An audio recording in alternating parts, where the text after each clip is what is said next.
ধন্যবাদ শ্রী শিলাদিত্য দেব মহাশয়কে তার বলেন।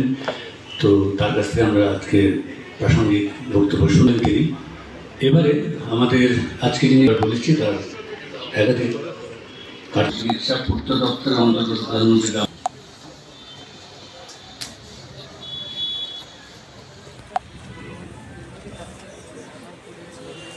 আজকে সভাপতি বাংলা সাহিত্য সভা অসম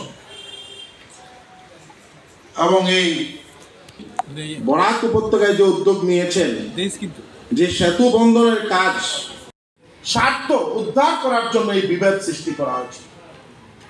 অসমীয়া ভাষা এবং বাংলা ভাষা এই দুইটা ভাষাকে রাজনৈতিক স্বার্থ উদ্ধার করার জন্য এই ধরনের বিভেদ সৃষ্টি করে ওনাদের এত বছর রাজনীতি করে গিয়েছে। যেদিন থেকে সমগ্র ভারতবর্ষে ভারতীয় জনতা পার্টির সরকার এবং আসামে ভারতীয় জনতা পার্টির সরকার এসেছে, তারপর থেকে এই বিভেদ ধীরে ধীরে ধীরে ধীরে একটা জায়গায় গিয়ে সমাপ্তির দিকে এগিয়ে যাচ্ছে। আজকে আমি বলতে চাই, আমি যে সময় বিধানসভায় গিয়েছিলাম, শিলাদা আমার সঙ্গে ছিলেন, আমরা দেখেছি কংগ্রেসি ভাইদের আন্দোলন, সিটিজেনশিপ অ্যামেন্ডমেন্ট একটা আমরা মানি না।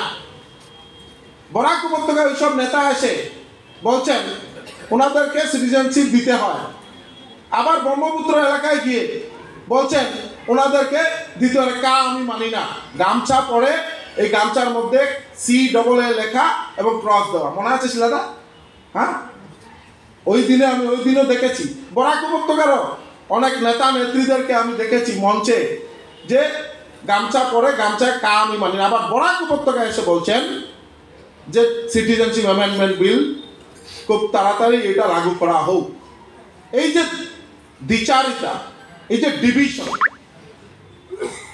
এইভাবে করতে করতে আমাদের এই বৃহত্তর অসমীয়া বাঙালি জাতিকে আমাদের মধ্যে এই বিবাদ ধরিয়ে অনেক দিন ওনারা অপশাসন শোষণ করেছিলেন। কিন্তু এখন সবাই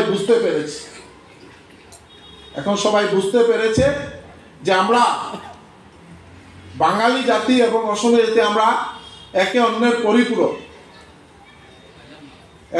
পরিপূরক। আজকে আমার যতটুকু জানা মতো আমাদের ডক্টর শ্যামাপ্রসাদ মুখার্জি যে সময় কলকাতা ইউনিভার্সিটির উনি ভাইস চ্যান্সেলর ছিলেন, তখন ওনার সময়কালে অসমীয়া ভাষা এবং ওই কলকাতা ইউনিভার্সিটিতে শুরু হয়েছিল। আর আমার জানা মতো তখন অধ্যক্ষ ছিলেন বিরিঞ্চি কুমার বড়ুয়া, ওনাকে প্রফেসর হিসাবে ওনাকে দায়িত্ব দিয়ে অসমীয়া ভাষার প্রচলন করেছে, শুরু হয়েছিল কলকাতা ইউনিভার্সিটি। আজকে আমরা আমাদের সবার সুধাকণ্ঠ ভূপেন হাজারিকা, ওনাকে যেভাবে অসমীয়া যারা সঙ্গীত প্রেমী যেভাবে ওনাকে শ্রদ্ধা করেন, আমি মনে করি বাঙালি জাতি আর অনেক বেশি শ্রদ্ধা করেন। আজকে আমাদের জুবিন গার্গ শুনলে আপনারা হয়তো আশ্চর্য হবেন। জুবিন গার্গ আমি একসঙ্গে আমরা পড়াশোনা করেছি গভর্নমেন্ট স্কুল। ওনার শৈশব করিমগঞ্জ জেলার শ্রীভূমি জেলার বর্তমান শ্রীভূমি জেলা, ওনার ওইখানে শৈশব ওইখানে কাটিয়েছে। ক্লাস 9 অবধি ওইখানে পড়াশোনা করেছে জুবিন আমাদের সঙ্গে একসঙ্গে পড়াশোনা করেছি। ও ক্লোজ ফ্রেন্ড ছিল জন্মজিৎ দাস, সে আজকে নেই, আমাদের থেকে চলে গেছে। তো আজকে এই কথাগুলো বললাম। জুবিন গার্গকে আমরা সবাই, সমগ্র আসামের সবাই যেভাবে ভালোবাসে, যেভাবে শ্রদ্ধা করে, ঠিক সেইভাবে আমরা বরাক উপত্যকার লোকরাও আমরা সেইভাবে জুবিন গার্গকে অনেক পছন্দ করে, অনেক ভালোবাসি। আমাদের দুটা জাতি জনগোষ্ঠীর মধ্যে কোনো বিভেদ নেই। আর আজকে যে প্রয়াস, বিশেষ করে প্রশান্ত দা যে প্রয়াস চালিয়ে যাচ্ছেন, বা আমাদের বাংলা সাহিত্য সভা যে প্রয়াস চালিয়ে যাচ্ছে, আমি বিশেষ করে বরাক উপত্যকার প্রত্যেকজন ব্যক্তিকে বলবো সবাই এগিয়ে আসুন এবং বাংলা সাহিত্য সভার ভিত আরো মজবুত হোক। আসাম সাহিত্য সভা, বাংলা সাহিত্য সভা সবাই মিলে একজুট হয়ে আমরা আসামকে এগিয়ে নিয়ে যাই। এই প্রয়াস এখানে আমাদের কোনো বিভেদ আর বিধায়ক হয়েছি দুবার হয়েছে, কিন্তু প্রথম সাহিত্য সভায় হোক আর কোনো সভায় যদি বাঙালি হিসাবে বক্তব্য দিচ্ছি, এটা আমার প্রথম।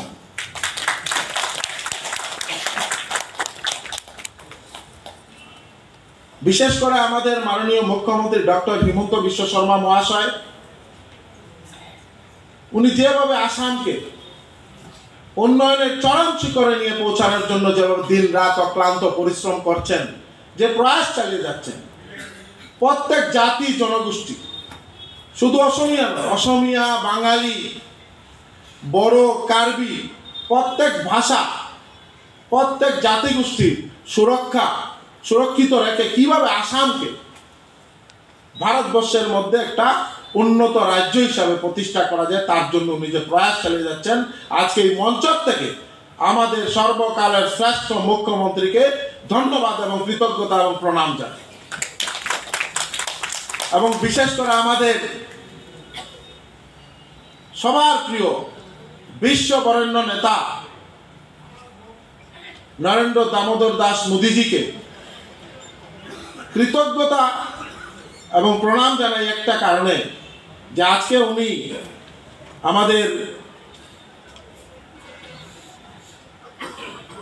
যে দুটো ভাষা বাংলা, অসমিয়া আর বিশেষ করে পালি, প্রাকৃত, মারাঠি ভাষাকে ধ্রুপদী ভাষা হিসাবে স্বীকৃতি দেওয়ার জন্য আজকের এই বাংলা সাহিত্য সভা এই মঞ্চ থেকে আমরা প্রধানমন্ত্রীজিকে বহুত বহুত ধন্যবাদ এবং কৃতজ্ঞতা জানাচ্ছি।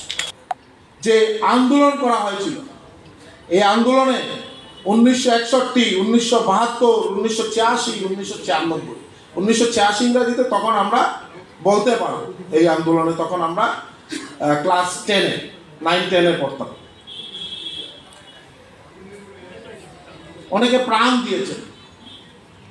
আজকের এই মঞ্চ থেকে এই ভাষা রক্ষা করার জন্য যেসব মহান ব্যক্তিরা রক্ত বলিদান দিয়েছেন, ওনাদেরকেও প্রণাম নিবেদন করছি।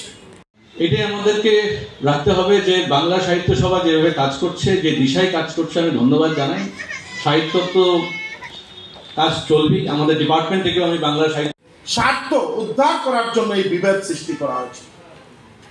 অসমিয়া ভাষা এবং বাংলা ভাষা, এই দুইটা ভাষাকে রাজনৈতিক স্বার্থ উদ্ধার করার জন্য এই ধরনের বিভেদ সৃষ্টি করে ওনাদের এত বছর রাজনীতি করে গিয়েছে। তিনি আগ্রহ রাখেন, তো আমরা জানি তিনি আমাদের সঙ্গে সহযোগিতা করবেন, তো তার কথা আমরা একটু পরে শুনবো। আমাদের মধ্যে রয়েছেন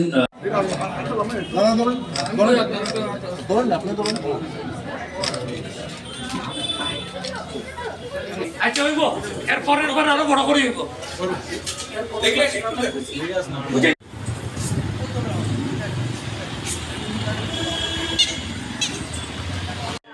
দ্বিতীয় পূর্ণাঙ্গ রাজ্যিক প্রতিনিধি সম্মেলন চলছে। আজকে সকালবেলা তার শুভ উন্মোচন করেছেন। অনেক গুণীজন ছিলেন জননেতারা, তার মধ্যে কৃষ্ণেন্দু পাল আজকে মুখ্য অতিথি হিসেবে যোগ দিয়েছেন। ভাষিক সরকার সংখ্যালঘু উন্নয়ন দপ্তরের যিনি উন্নয়ন পর্ষদের যিনি অধ্যক্ষ, তিনিও ছিলেন, শিলাতীর্থদেব, এবং আরও বিশিষ্ট শিক্ষাবিদ এবং সংস্কৃতি কর্মীরা, সারা রাজ্যের প্রতিনিধিরা এসেছেন। অন্তত শতাধিক প্রতিনিধি ব্রহ্মপুত্র বরাক মিলে এই অনুষ্ঠানকে যোগ দিয়েছেন। শিলচরের গান্ধী ভবন এখন উৎসবের আকার নিয়েছে। আমরা আজকে সকালবেলা উদ্বোধনী অনুষ্ঠানের পরে এখন একটু আগে কবি সম্মেলন হলো, এখন গ্রন্থ উন্মোচন হয়েছে। গ্রন্থ উন্মোচনের পরে গুণীজন সংবর্ধনা হয়েছে, আরও কিছু পর্ব আছে এবং রাত্রিবেলা রয়েছে জমজমাটি সাংস্কৃতিক অনুষ্ঠান। আগামীকাল সকাল 7:30টা থেকে আমরা সাংস্কৃতিক শোভাযাত্রা বের করব এবং শিলচর শহরের বিভিন্ন অঞ্চল পরিক্রমা করব, এবং তারপরে রয়েছে আমাদের নতুন কমিটি গঠন, আর তারপরে রয়েছে বরাক এবং ব্রহ্মপুত্র উপত্যকার মিলনের উপরে একটি সেমিনার রয়েছে, একটি আলোচনা চক্র রয়েছে বিকেলবেলা, আর দুপুরবেলা রয়েছে সাম্প্রতিক বাংলাদেশের পরিস্থিতি নিয়ে একটি আলোচনা সভা।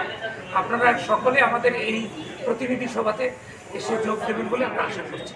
ধন্যবাদ।